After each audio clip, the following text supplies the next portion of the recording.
All right, we are back with part two of the family discussion presented by Black Nonbelievers and co-sponsored by the Stifel Free Thought Foundation. I am Mandisa Thomas, founder and president of Black Nonbelievers, as well as your moderator for today's event. Just a reminder, Black Nonbelievers is a nonprofit organization headquartered in the Atlanta, Georgia area that connects with Blacks and allies who are leaving or who are living free of religion and might be otherwise shunned by family members and friends in a caring, friendly, and informative environment. You may visit our website at blacknonbelievers.org for more information and to donate. So if you've been watching, we just completed the first portion of the panel, which featured some amazing guests, and we spoke on the historical and structural factors of Christianity, and white supremacy. And the second segment will focus on the current state of events as well as looking to the future. And for our panelists for this portion, I am pleased to welcome Dr. Sabrina Dent, who is the Senior Faith Advisor for Americans United for Separation of Church and State. She previously worked as the Director of Recruitment and Admissions at the Religious Freedom Center of the Freedom Forum, where she managed several education initiatives designed for religious and civic leaders. A lifelong advocate for human rights and social justice, Dr. Dent has presented at numerous programs and events, including the 2018 Parliament of the World's Religious Conference and Melissa Rogers' Faith in American Public Life book launch on C-SPAN Book TV. Her most recent articles, The Two Big G's, God and Government, and Falwell's latest outburst, underscores the moral imperative of religious freedom, speak the critical importance of addressing church-state issues while acknowledging this historical challenge of religion and religious freedom. Next, we have Denal Roger, who's the CEO of Fibby Music Group, a singer, songwriter, and a musician with a bachelor's degree in music, business, and management, as well as an extensive catalog under his belt. Roger has worked closely with artists such as Grammy Award winner Alicia Keys and many others. Denal is also the lead organizer for the Washington, D.C. affiliate of Black Nonbelievers and has participated in projects with the Religious Freedom Center and the Freedom from Religion Foundation. And last but certainly not least, we have Charles Watson Jr., the Director of Education for the Baptist Joint Committee on Religious Liberty. Hailing from Millen, Georgia, Charles graduated from the Citadel and was then commissioned into the U.S. Air Force. His career has led him to leadership roles as a consultant for DeWolf, Boberg and Associates Incorporated, and he is also on the faculty at the Religious Freedom Center of the Freedom Forum Institute. As a seminary-trained religious liberty advocate and educator, Charles routinely speaks at colleges and houses of worship across the nation. He is also the co-founder of the Ball Watson Community Engagement Foundation. Thank you all once again for joining us for this second panel here. And so we are going to get into the questions. So, similar to the first question that the first panelists were asked, there has been acknowledgement of Christianity as being a major source in establishing white supremacy and racist structures. What has been the most damaging aspects of this to the Black community? And I'm going to start with Dr. Dent. Yes, Mandisa, thank you so much for inviting me to be a part of this panel today, as well as I want to thank Black Nonbelievers for this opportunity.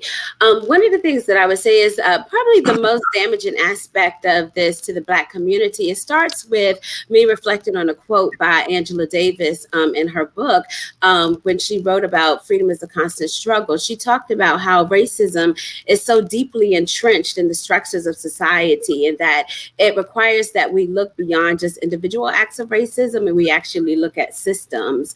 And so a lot of times people overlook the systems that are happening or the work that needs to be done systemically. So with that, I think about specifically this current administration. I think it's very problematic when you have an elected government official to then stand in front of a church, St. John's Church, to hold up a Bible and proclaim himself, like to proclaim this authoritative figure in the United States, which he is representative of because he has the label of president. But just before that, he had just stated himself to be the commander or the president of law and order. And so that was a threat against the protesters that were out there fighting for their lives, but also Black and brown bodies and marginalized communities. So, what does it mean to have the president of the United States, which the United States is not, it was not founded as a Christian nation, to stand in his official capacity and hold up a Bible? What does that say to people who are citizens of the United States who are non-religious? What does that say to people in the United States that have different religious identities? And so, as I say that, I also think about the moral injury that happens when you think about how religion and the Bible has been used to condone slavery and acts of violence, whether you're talking about in the historical context as well as when you're talking about immigration.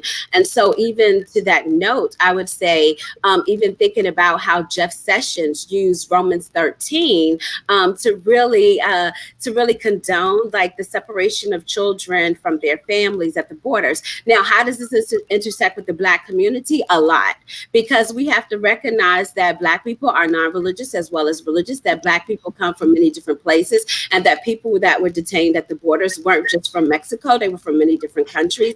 And so when we think about this systemically, the message that it sends out to our community as it pertains to racism and racist structures, it basically sends a message of this white supremacist way of thinking and ideologies that seeks to dehumanize and disempower communities of color. And so for me, that's the point in which I enter this conversation and thinking about how this damages our community. Thank you very much, Dr. Dent. We are going to move on to Charles. Melissa, thank you again for inviting me to this conversation. I would say the biggest thing has been the devaluing of Black bodies by Christianity.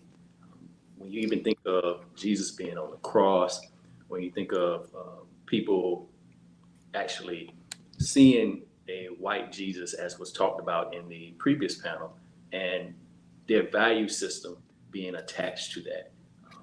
Dr. James Combs talked about in his book, The Cross and the Lynching Tree. And when you think about the Black bodies that we've seen, from whether it's police brutality or even government sanctioned government sanctioned violence against Black bodies, I think the imagery of Jesus has played a part of that, because if our European Americans would see Jesus as being more than white, then maybe they could see the violence that has been portrayed against us in a different light. But because they don't see Jesus as being anything but a white savior, then they can't connect the dots of saying, wait a minute. I think about Alton Sterling in New Orleans, in Louisiana, and in his death, talking about Eric Garner, seeing these people that were actually, if you think about it, they were put to death, sentenced to death, sanctioned to death, just like Jesus was, by government officials, law enforcement. But the one difference is Jesus actually got a trial. These Black bodies, they didn't even, Black individuals didn't even get a trial. So I think Christianity and white supremacy has devalued the human body, the Black body in our society. But the biggest detriment to us in the Black community has been our mental capacity and how it's broken us down as a way of devaluing devaluing how we can make change. I think it was mentioned in the previous panel about the turn the other cheek, or the docile aspect of it, and that doesn't always mean violence, but that does mean that, hey, if you have value in yourself and you see your creator in yourself, then you have more value in yourself. It aligns with that. The last thing is, you can see it from the manifest destiny aspect of how America has portrayed, especially European Americans, has used Christianity as their manifest destiny. It's like they own everything. They're supposed to come here, colonize, rape, murder, take over land, bring in slaves, and this was their God-given right to do that. And when you have that type of symbolism and have that type of mindset, it can do nothing but cripple the Black community. And unfortunately, we've allowed that to continue. And until Blacks, African Americans of faith, and I talk in this manner because I'm a person of faith, until we stand up and say, no, this isn't Christianity, number one. And number two, hey, just because I claim Christianity doesn't mean I have the corner on being right. I've been wrong so many times that I would have to be humble and have grace. And so until we're able to acknowledge those things, we're still going to be at a detriment to white supremacy and the racial structure that is going on and continues to go on in America. Thank you very much, Charles. And Roger will close out this question. Thank you, Mandisa, for having me. And I totally echo the comments that Dr. Dent and Charles just made, as well as the panelists before. I'm similarly situated in my impression of the issue and the effects of our community. I feel that what has been to our detriment is that we've had a lack of a proper addressing of or a reconciliation of the emotional trauma that this entire experience of slavery and post-slavery has been for us in the diaspora. And I think it showed up in a lot of pernicious ways, especially when you think about the African-American community in specific, knowing that we have the largest population or percentage of religious communities in the country as a demographic, and that in that demographic, we have the largest percentage of people who believe in biblical literacy. And so one of the things that flows from the lack of addressing a lot of these issues, I feel, is the lack of, insofar as we're talking about biblical literacy, the lack of biblical scholarship. That's something that has been to our detriment, especially from the position of skeptics and non-believers, whether you are a non-believer or not, just in being skeptical of the Word of God. That can be a very, very difficult wall to hit and a difficult conversation for all of us to have, regardless of our positions. I think we can find that when we talk with our families or when we encounter different ideas that we may have, we find that there's the theme of no room for debate, and that you can have a conversation or you can't have a conversation because there is no room for debate in terms of skepticism or expressing doubts about the identity of or the existence of God. Conflating religiosity with ethnicity and pride. The idea that the skepticism cannot be something that we engage in because this is a part of our ethnicity from day one. I think it plays on the things that we don't have and the things that we haven't addressed as a people emotionally and educationally. And it sort of says that it's all right for us to adopt this narrative unchecked and to hold it and to pass it on, along with all of our other traumas from generation to generation. And it doesn't leave room for us to appreciate the breadth, the truth, and the ugliness of this history when we talk about slavery and slave institutions and systems. As Dr. Sakivu had mentioned in the previous segment, talking about economy and capitalism and rape, misogynoir. Also, when we talk about the other aspects of the diaspora, I'm from the Caribbean. I'm from the U.S. Virgin Islands, which was bought from the Danish, and there's a whole lot of history of our brothers and sisters in the Caribbean that mirrors what we have here in the States, and in some cases can be just as bad or worse. And so really kind of recognizing that breadth of history is something that I think has affected us very poorly. We've got to recognize what we've been through, which requires us to really understand the history in its totality. Thank you very much, Ro. That was amazing. Uh, Now on to the second question. What do our communities, our Black communities, really need to understand about white supremacy, its religious roots, and how it affects public policy, as well as um, the way we treat each other in our communities, which in turn affects us the most? And I'm going to start this question with Charles.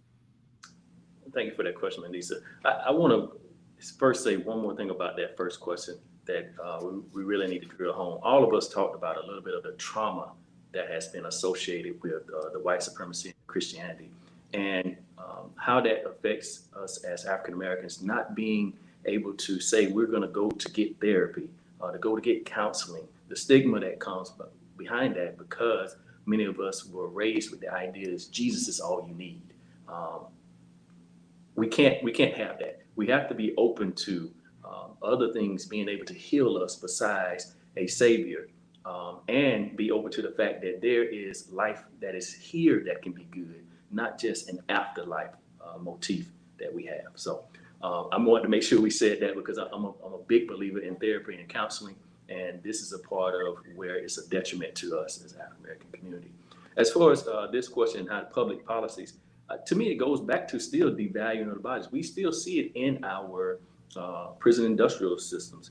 One of the places that I make sure I donate to every year is the Equal Justice Initiative, because I see that how blacks are incarcerated at a higher level for more time for the same crimes. And I think that's a part of the systematic racism and white supremacy that doesn't value our bodies. Because if you take that lineage from what we read in some texts of the Bible, when you don't properly interpret it in that way, it lends itself to saying, oh, these people are this, and they're be below human dignity. And that still plays a part in how African Americans are more likely to receive the death penalty than their European American counterparts, even for the same crimes. You see it play out in the Bible Belt even more. And that's not a coincidence that you have capital punishment in those states that were notorious for beating down of African Americans and also still suppressing votes. All of this still plays into Christianity, and it also still plays into public policy, even to the point of if a religious person is on trial. We had, unfortunately, I think it was 2009, Dominique Ray in Alabama was on death row. His religion, he was a Muslim. He wanted to have his imam there present for him before this sanctioned death that was going on by the government. And they denied that from him because they even tried to give him a chaplain, a Christian chaplain, to be there. Now, I've worked as a chaplain in children's hospital and hospice situations, and there's no replacing somebody's spiritual leader for them. And if they would do that to him, then just think how some person that doesn't have a spiritual faith would be treated in those type of things. So we can't have our policies being catered toward people of faith more than they're catered toward people that don't have a faith tradition. We can't have our policies catered toward people of a certain faith tradition more than they are in a faith tradition that may not be the majority. The final thing I'll say about this, and I want to leave time for Sabrina because I love what she's going to have to say about this. Final thing I say is economically, the churches and the amount of money that they have in these churches pertaining to the land that they own and the endowments that they have and what they've made off of black bodies, and to still be holding on to that financial resource without distributing it out is a crime that's still going on today. And it's a part of the public policy system. I think those churches should really be thinking about reparation, not just from the government. Churches have to think about that too, because it wasn't just the American government and people that were slaveholders that benefited from the terrorizing of black bodies. It was churches that actually were benefiting from those things. And so if they still want to hold on to the money, the monetary means that they were sanctioned to and provided by off of black bodies, then they have to be held accountable in that way too. And that money should be going to our community, go to our banks, and as a part of economic policy as well. Thank you very much, Charles. Before we move to Sabrina, I'm going to let Ro respond. Sure. My answer is that when we're talking about these our communities and policy, there's so much of what certainly I studied and what I have experienced in my travels come to find as a thread that goes back to something very, very primal. For example, I read a book called Stolen Legacy by George G.M. James a number of years ago. And there's a quote that I always remembered, which says something to the effect of the theft of the African legacy, leading to an erroneous world opinion that all Africans had made no contribution to civilization and that they were naturally backwards. And that is something that you find throughout the history of policy in all of these countries that we're talking about when we talk about the systems of white supremacy and the systems of the nature of global white dominance, essentially, as it has been implemented in various parts of our life and our society. The threat of inferiority is something that runs far and wide and very deep. We have to really understand that these policies were instituted from I don't want to say day one, but from a very, very long time ago. They are hundreds of years old. They go back to a papal bull from 1455, which authorized the taking of Africans to be slaves based on their backwardness and their barbarism and their savagery, and that was instituted by the Catholic Church, by someone who was acting in a political nature. And these things have been implemented all throughout the Western world, the sub-Saharan world, as they call it, global South, and so forth. So the scope of this economy, the scope of these ideas, the scope of this devaluing of Black life, as Charles just mentioned, is something that is so far and wide. It's hard to really understand or grasp like how many parts of life it is permeated. When I think about more contemporary examples of that, we certainly know the co-opting of Christianity for the purpose of political gain here in this country. Obviously, the GOP is part and parcel for doing such a thing, and they've been doing it for a number of years. I recently watched a documentary about Norman McCorvey. Everybody has probably heard of the Roe versus Wade Supreme Court case, and it was a documentary that was really insightful, and it just kind of rolled back time a little bit to her sort of come to Jesus moment. And so she was the person who brought the case that would be decided in Supreme Court. And she was obviously pro-abortion. She was arguing for the right to have her own. And that at some point down the line, she got saved. And she was essentially paraded around the country to represent the sort of religiosity and the power of salvation and redemption as someone who was anti-abortion. We think about policy and you think about Black women and reproductive rights and the types of caricatures and the characterizations of Black women that have been utilized by the GOP and people who have adopted a white nationalist sort of policy position. And you think about what consequences Black women all over the country had, the races that were won, the political races and primaries that were won, using ideas about Black women and hypersexuality and sort of insatiable sexual appetites and the abuse of the reproductive system or rights for their own personal gain, and how many people have been disadvantaged by that kind of policy, and that it would be traced back to a person who the documentary exposes at the end, be traced back to a person who was literally paid to represent her salvation and her turnaround, come to Jesus sort of identity, so that she could basically game the system That's an example of policy that's impacting negatively on our community, impacting negatively on Black women, impacting negatively on the political aspirations of a whole bunch of other Black politicians who probably couldn't get the same traction out of that argument because they were Black or they were women, or they were fighting another candidate who was using that kind of caricature to win a race. So that's a more contemporary example. Also, I think about Dr. Dent mentioned Trump and his use of the Bible in front of the church a few weeks ago.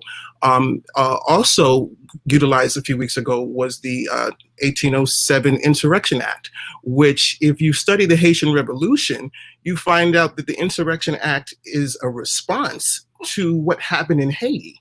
And what was happening in terms of revolution in general, the French Revolution and so forth, but specifically in Haiti, and the nervousness and the amount of preoccupation that our country's leaders and founding fathers and Congress had about Blacks rebelling and uprooting the slave system, which was an economic system that essentially built this country and helped them out. And they were terrified that folks would be insurrectionists and that they would rebel and that they would essentially buck the system and ruin it for everybody.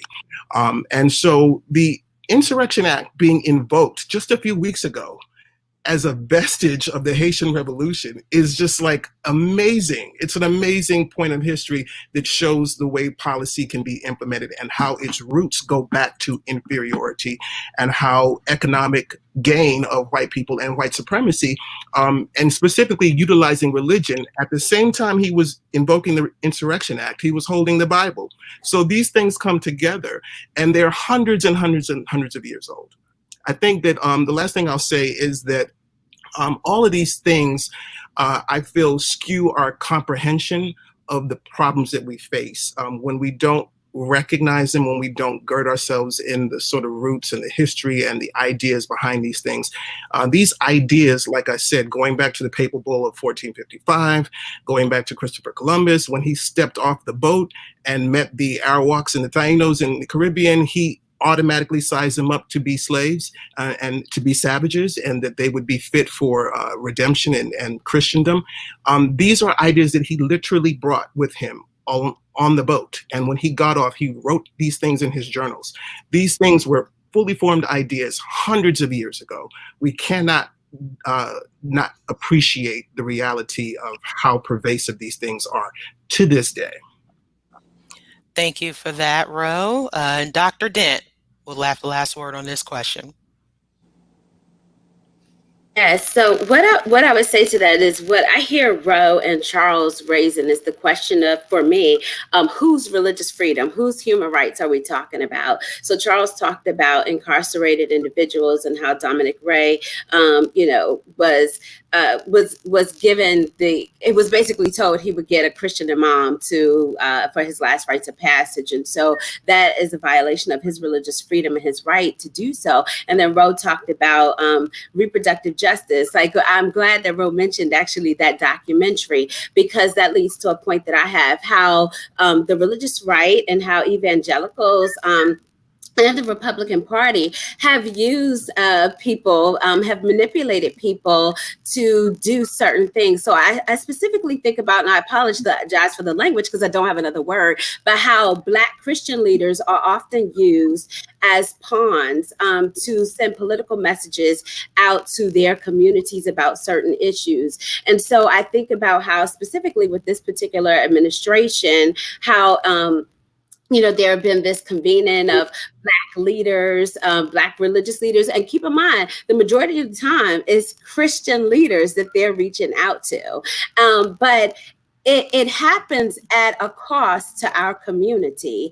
It happens at a cost to religious and non-religious individuals. Also, I want to say, as far as policy is concerned, one of the things that we need to think about more deeply is, Ro talked about reproductive justice. So, the Trump versus Pennsylvania case was decided on.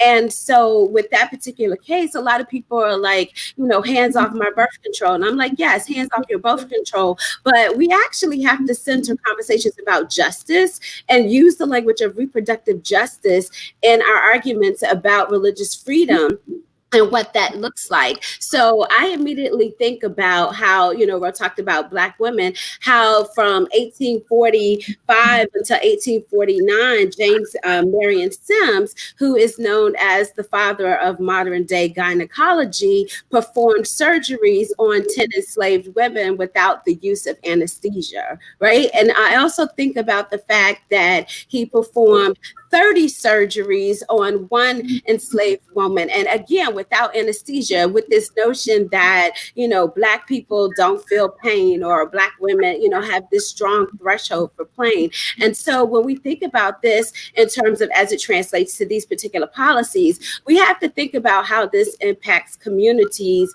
overall. So when I think about reproductive justice, I also think about people having the right, women having the right to choose to make decisions, not only about their bodies, but about their health, about their families, about having access to not only affordable health care, but adequate places where they can get medical treatment. It also looks like when in 2017, the CDC did a report about maternal mortality, and what they found of the 14 agencies that did voluntarily give information of for, data from their research, they found that 63% of pregnancy-related deaths, 63% of those deaths were preventable. And so it's like when you think about these things, so people want to just talk about, birth control rights, and none of this is superficial.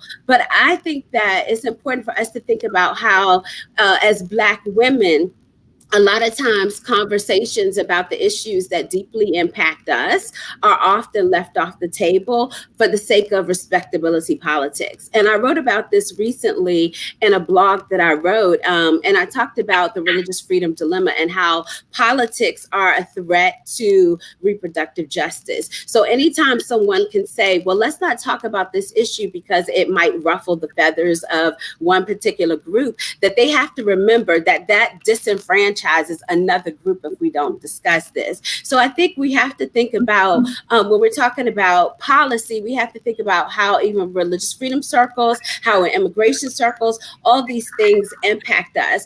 And to that point, one more thing I want to say is that also, again, thinking about the religious right and thinking about the agenda that's happening right now with the Department of Education and Betsy DeVos, and how they're pushing for private school vouchers. Now, I'm not a legal expert on this, but I want people to think about this very critically.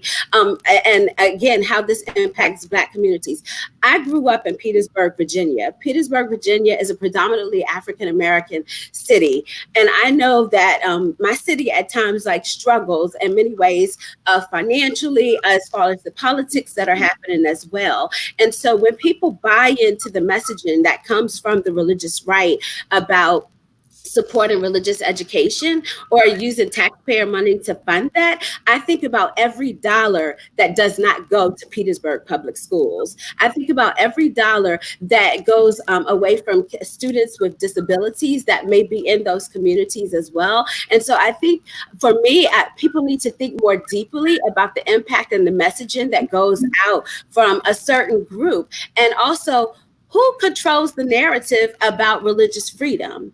And are the stories of Black people from many different religious identities, cultural identities, being centered in those discussions? And if they're not, we have a responsibility to do so. And so I know that I've personally made a commitment to do that, but to do that work, especially in the space that I am in. And I'm grateful that AU has given me that space to use my voice to say that. But we have to think deeply about everything that Charles mentioned, everything that Ro mentioned in the panel before, and how that continues to play out. And it only stops once we make a concerted effort, an intentional effort to do so. Thank you very much, Sabrina, and thank you to everyone for answering that second question so wonderfully. So now we come to the last question for this segment, which is, we see recent polls have shown that Black millennials and younger Black generations are leaving traditional religious belief. They're shedding it. Some are openly identifying as atheists, and more generally as like non-religious. Is the tide of activism changing in our community? And is the Black community ready to accept this and work towards liberation? Mm. And Ro, I'm gonna start with you. Oh well, thank you. I find as an organizer that I have been surprised at the reception that our presence has had in various spaces since I've been involved with BN and specifically BNDC here in the nation's capital. There is definitely an appetite, but it's there's still a tepid kind of nature, I think, to people in the Black community that I encounter at marches and events and advocacy, the venues of advocacy that we're invited to. But I have to say that I have been surprised that although we get some negative feedback, more or less, I find that people are inquisitive, and there is some sense of what the stats that you're mentioning being reflected in the attitudes of people. People do want to understand what a Black non-believer is. People do want to understand that there is a space for people to express skepticism, to work out theological issues that they may not feel comfortable to work out in their traditional religious spaces. People do feel a sense of ease and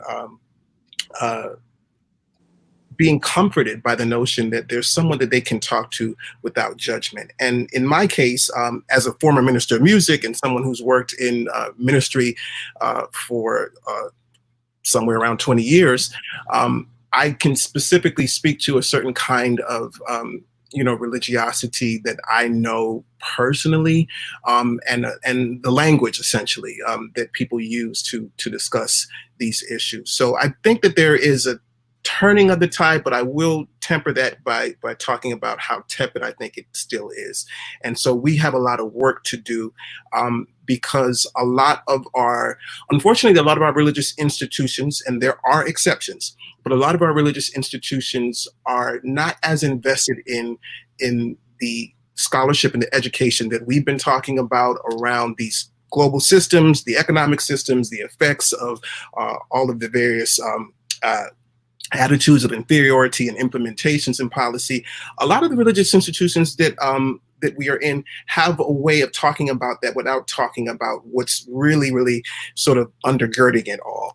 And so it tends to kind of be rounded down to, you just need a personal relationship. You just need to accept, whatever the proposition is, and you need to enjoy the music. The music will make everything better. The shouting and the carrying on, all of these things can sort of be substitutes for the knowledge that you would otherwise be getting if you were in perhaps a different venue.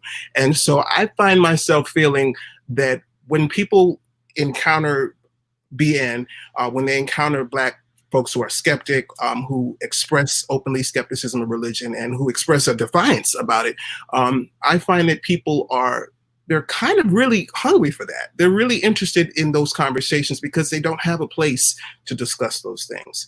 And so that's my experience. But like I said, I do think it's going to take some time. I do think that all of the things that we're all doing really help to create a better environment for that conversation to happen. Thank you very much, Ro. We'll proceed with Dr. Dent. Yes, I think Rose said something so important there. Relationship is so critical. I think about the relationship, Mandisa, that we've been able to develop over the last couple of years, or the last year, because it's only been like a year and a half, maybe, that we've developed our relationship and doing this work. And I think what needs to happen, and it's going to happen anyway, is that people need to get used to change. Things are constantly evolving, and as you can see, yes, there is There is a rise of individuals that identify as unaffiliated or religious nuns. And one of the things is I think about my own personal journey to being who I am today. I was raised in a Pentecostal household. At some point, I ended up in the Baptist church, and I was a part of some other religious identities as well. And I simply identify as a person that is spiritual, because what I found in my journey in life is that it was about the relationships. It was about the people that I met along the way that presented a different narrative for what was given to me when I was younger. And that I had a healthy sense of curiosity and the right mind to ask good questions and really align myself with individuals that value the human dignity and worth of every human being. And I think that is important. I think that is critical for anyone to do as far as activism is concerned. If you're not in any particular movement to help humanity, then I really think that you should try to step aside. I think that it's important that we value like the human being and the work that we're doing. And so how does that translate as far as religion and religious identities? I think it's important that Christian spaces and I speak from the Christian perspective because that is part of my foundation, but I think there needs to be a conversation like we're having today, a healthy conversation, asking questions, and then coming to some sense of like, how can we find common ground and work together for the greater good of humanity? And so, are they ready? Yes and no. I don't know. There are some people that are in traditional religious spaces that are doing incredible progressive work and that are walking alongside people that have different beliefs than their own. And I think that is so important. I think it's fantastic. But I think also those that have traditional values need to spend a little bit more time like exploring the work of Black nonbelievers and other organizations. Even the organization I work for, Americans United, that was founded by religious leaders, but has a huge base of non-religious people that are supporting its work because of the right to protect religious freedom for all and to protect church-state separation. And so, yeah, I think that some people are ready, but here's the thing: things are changing regardless of whether people get with it or not. And so, if you have someone that's in your family that has a different belief system than you, a different identity from you, it's just good to just sit down, have a cup of coffee, and have a conversation. Well, in this moment of social distancing, do it on chat if you have to. But I think it's important that we engage in this healthy dialogue in order for us to move forward and move humanity forward. Thank you very much, Dr. Dent. We are going to close this out with Charles. Still there? Yep. Can you hear me? Okay, Yep. I couldn't see myself on the screen. That's why I didn't know. Okay. I need to change that. I can speak to this. I want to speak to this on 3 levels if I can. The first thing I want to say, though, before I even go to those 3 levels is we better get ready for it because there's not enough of us to defeat them to be leaving somebody behind. And when I say them, I mean people that are against the humanity of people who look like us. And so when we start this cancel culture of we're going to cancel this one and leave him alone, leave her alone, no, it's not enough of us to do that. We have to pull them along and they will learn as they go. I think that's a part of what I would say to the culture that doesn't have a religious faith that's a little more woke. I would say, hey, you weren't always woke. You know what I'm saying? I'm a plant-based person. I'm a vegan. So when I started off, I didn't know everything about being a vegan. I had to have somebody pull me along as I went there. It's the same thing with acknowledging us trying to move ourselves closer to liberation. You weren't always woke like this, so have some grace for those people that aren't there and try to bring them along. And I say that because I look at it in my family. I was blessed to have a big family. My mom was the baby of 12. My dad was the baby of 12. 10 survived on each side. So I had a big family. Most of them were from the South, but many of them are up north now. And my family, while they have the base of Christianity, being raised Baptist and really not knowing what that was, just saying grandma was Baptist, granddad was Baptist, we're going to be Baptist.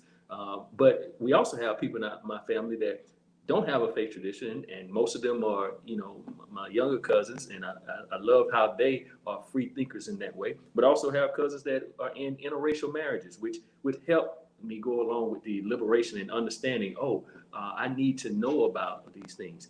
The other thing is in the South, it's coming along, but I'm from Millen, Georgia. We have 4 stoplights, if you count the caution light that's there. Some of the stuff is not coming along. I'll just be honest with you, because there's an idea of comfortability and not wanting to ruffle feathers, and still being a little bit afraid of what that change looks like and what it actually means. And a part of that comes from what is taught. I have the privilege of speaking with college students as they come into our offices at my job, and many of them are about liberation. But I don't think they're about the liberation of just us. They're about the liberation of many other people. But I want them to know about the liberation of us. But unfortunately, in our K through 12 system, we're not taught about the liberation that came from people like Nat Turner or Denmark Vesey or Fannie Lou Hamer or Prathia Hall, people that are actually fighting with a religious attitude behind them, that actually went to war for us with that religious behind them. We're given just MLK, and then if they give us Malcolm X, they call him radical. We have to have a liberation that understands we've had a past of fighting to get our liberation, and it's okay to continue that path of fighting. It's okay to be a part of Black Panther. It's okay to be a part of Huey Newton, and understanding what those things were about then and still are about now, and being able to bring that together with those who are of a faith tradition and moving this train forward through all of us. And without us bringing us together, like I said at the beginning, we don't have enough of us to fight them. And them can include people that look like us that still up under a European theology of religion, especially if we're talking about Christianity. So my thing is, yes, we can get there, and it's possible, but it's not possible if we're not willing to tell the truth about situations and understand where we've fallen short as people of religion, and where we haven't been able to be critical in thinking. The last thing I'll say about it is, as a person of faith, I've used this thing called the Wesleyan Quadrilateral, and I've worked with it several times, and it speaks to 4 things. It's like a table, and if you let either of them get too high or get too low, the table isn't stable. It brings together scripture, tradition, reason, and experience. Now, for me, scripture can be whatever holds you to your moral and ethical state, and you can read that, and what does it say? Tradition, what has been done in the past, and holding it up. Is that why they did it this way? Why did they do it this way? Reason, God gave us a brain, or even if you don't believe in God, you have a brain, so you can reason and think through stuff. And experience, my personal experience. I used to think like this, but then I had this experience, and I'm like, I don't know. And if you put those 4 things together, I think we can find a liberation that would be helpful for us as a African American community, a Black community, or even a community of the African diaspora all over the place. Give us a unity to work from. That's the place I work from, but everybody doesn't have to work from there. My main point is, we can't leave people behind, whether it's people of religious faith, whether it's people of no faith tradition. We have to work together to form true liberation, especially here in the United States. All right. Thank you very much for this session of the second half of this discussion. As a family was just as good as the first. I'd like to thank each and every one of you, as well as our viewing audience. It was a pleasure to have you here with us this afternoon. We have come to the end of this discussion, and hopefully we'll be able to do it again, because this isn't just a one-time effort. As we see in our current climate and in our communities, these have to be ongoing. And as times do change, we have to find these ways to continue to work together and build, so that we have a stronger community for ourselves and in the future. So I'd like to give some shout outs at the end. I'd like to thank once again all of our panelists, Dr. Hutchinson, Dr. Butler, Jeremiah Kamara, Dr. Seville, Dr. Dent, Roger, and Charles. I'd also like to thank our moderators on the back end, Bridget Crutchfield, Tina Marshall, and Nick Stancato, as well as a huge thank you to the Steeple Free Thought Foundation for co-sponsoring this event. Once again, and I'd like to thank each and every one of you for watching. Once again, you can follow the work of Black Nonbelievers and subscribe to us on social media. First and foremost, you can visit our website at blacknonbelievers.org. We are on Facebook at Black Nonbelievers. We are on Instagram at BNonbelievers Inc., Twitter at BNonbelievers. The B and the N are capitalized. And of course, our YouTube channel at Black Nonbelievers Inc. Please do consider making a tax-deductible donation to Black Nonbelievers. We are a 501c3 organization, and your support does help us with our work. You can visit our website. We are also available on Cash App, and you may also select us as a beneficiary on Amazon Smile. I hope you all have a wonderful evening. This will be available on playback on YouTube. And thank you once again, and be sure to check back in with us. Thank you. Thank you, Lisa.